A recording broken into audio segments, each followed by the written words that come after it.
The robots are coming, but don't be afraid, they're here to help. Most people already have Wi-Fi and security cameras set up around their house, and most appliances come with smart versions these days. In fact, any plug can be turned into a smart one to control your appliance. But does that make your house a smart home? Let's discuss that now with our resident tech guru, Nafisa Akabor from recharge.co.za. With conversations I look forward to every 2 weeks. Nafisa, thank you so much for your time. On your site, you often talk about appliances that can really just make your life simpler. What does it entail to build a so-called smart home? So it all starts with a smart speaker, and smart speakers, you can get them from Apple, from Google, from Amazon, Xiaomi. So it just depends what your budget is. I tell everyone to buy the entry-level Google Nest. It's a very small, cheap speaker, 800 Rand or so. The Google does have a lot of compatibility with a lot of appliances. I would say it's the most compatible. That's why it's the best option to go for. Apple can be quite limiting, and Amazon is not officially here, but you can do it via workarounds.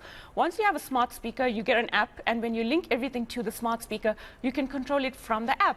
So you don't need a whole bunch of individual appliance apps. So it is a bit easier than you think. I know it does sound intimidating, but once you start off with a smart speaker, you start buying individual products slowly as you need them.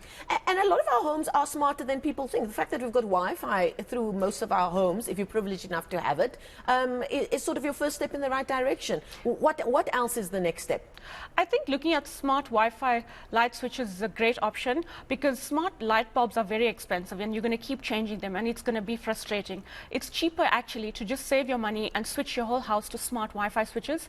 That way you can use whatever chandelier, whatever light bulb you want. You don't really have to pay for a smart light bulb, and you can control it from the app. You can speak to your Google and say, hey, switch the lights off. So when I leave home to make sure all the lights off, I just say, hey Alexa, or hey Google, switch all the lights off.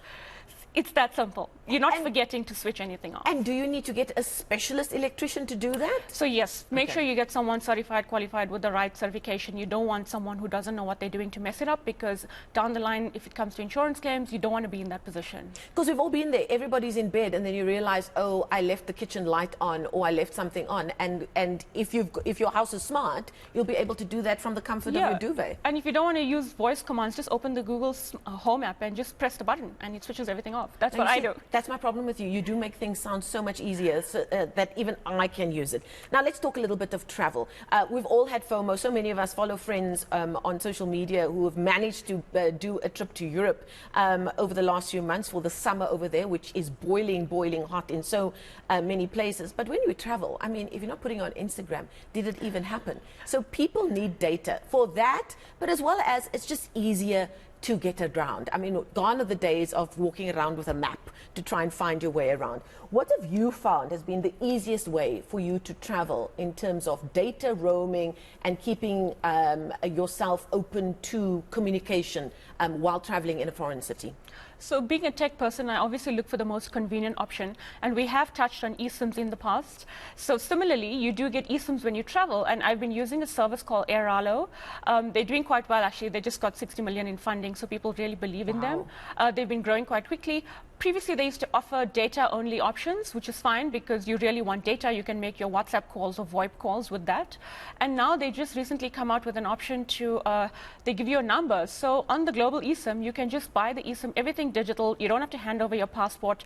You don't know which random person has your data. You don't have to worry about all that. You download the app, you pay for a package, you get the minutes, you get the data, you get text. It's actually super convenient now with the number option, because if you want to use Uber or any on-demand service when you're overseas, you have a number. You have to check train systems and that kind of thing. I mean, a few years ago, I was lucky enough to be in Japan during the Rugby World Cup, and I thought it was quite cool that you could get a modem, and then once you're done, you end your trip, you put it in a package and you put it in a box at the airport. But this is even easier. Right. But what's the cost?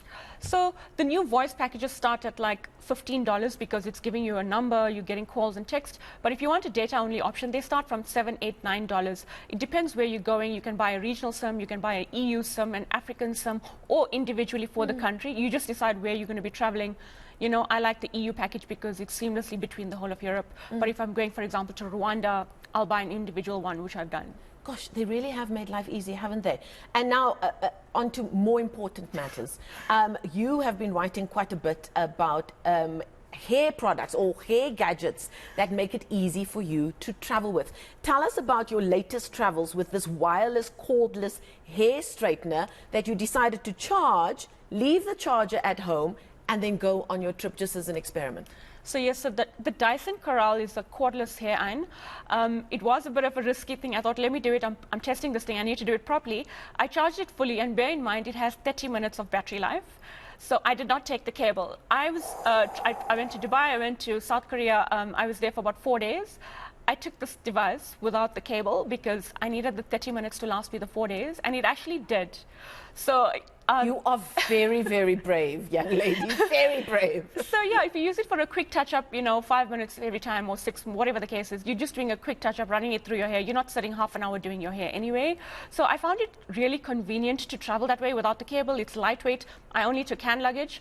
But also, if you have load shedding back home, and if you also in that fix where in the morning you got the worst slot, you need to get your hair done, that's also a great option. Okay, Nafisa Akabor, somebody wrote on social media the other day, follow Nafisa, she will make your life easier, and that is what she does, by embracing all things tech. Thank you so much for your time. As always, she'll be back in 2 weeks' time, maybe from somewhere exotic in the world. You never know.